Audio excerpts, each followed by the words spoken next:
short selection from a longer piece that's going to be called "And Now We Keep Where We Don't Know." It is late August 2010, and I have only been living in Boston for a month, but I have already returned home to Minnesota for a week. The logistics don't matter. I am visiting the barn where my horse Express used to live, and this place is more my home than anywhere else.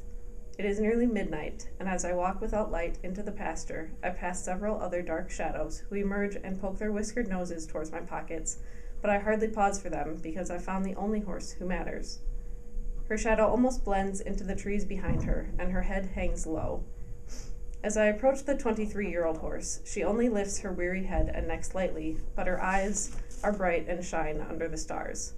She wasn't expecting any visitors tonight. We don't need to greet one another, and we simply stand together, my palm stroking the chestnut velvet of her cheek, her ears, her muzzle, and then down her neck and over her back.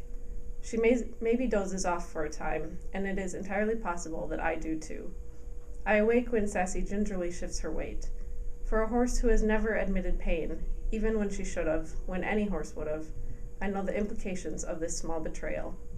Sassy bends her long neck to look back at me, and standing at her side with my arms draped over her back, my head resting on her side. As she sighs, I feel her ribcage expand and contract, and I watch her gray nostrils flare a little. I can almost feel one of her ribs beneath my cheek. She just watches me with those eyes, unblinking, her throat latch open as she reaches her muzzle towards me. I leave her side, step closer, and cradle her head in my arms. She lets me take some of the weight for several minutes, and I tell her thank you over and over again, interrupted only by alternating apologies and by a single consolation. Someday, you won't have to hurt anymore. I'm not just apologizing to Sassy, but her breath is warm against my skin and settles the goosebumps that evidence the cooling temperatures of a slowly clouding midnight. So, Abby, I know that your greatest passion is horses, and obviously you're writing about them. But what exactly was like the call to write, the impetus, the trigger, the spark that made you write this piece? I wrote it very recently. About 2 weeks ago, I found out that this horse that I was visiting in the pasture that day, Sassy, is going to be put down because she, like I said in the piece, is 23 years old and she has pretty bad arthritis in her front knees, and so what I've been thinking about a lot in my writing is what the effect of riding horses has on their physical well-being. And so this is kind of a very beginning of trying to convey what it is to have a relationship with a horse and what it is to be emotionally attached to a horse and see the horse's life progress and then eventually end. Yeah, wow. Well, I mean, on that note, you really created a very sad, nostalgic mood.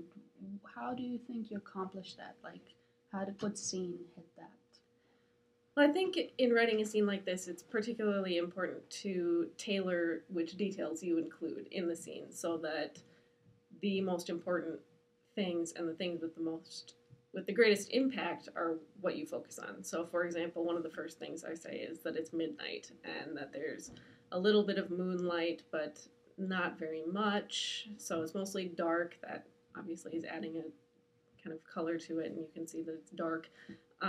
And seeing mostly shadows, nothing is very clear. And then finally I see just the outline of the horse. And so just from that shows that even though I can't see the horse necessarily, her eyes or her face, but I can see her outline, it's that immediate recognition where that immediately shows a connection to that horse, where I don't need to see her face to know it's her. I just know that it's her just by seeing her outline. And ending on that idea of midnight and the cooling temperatures.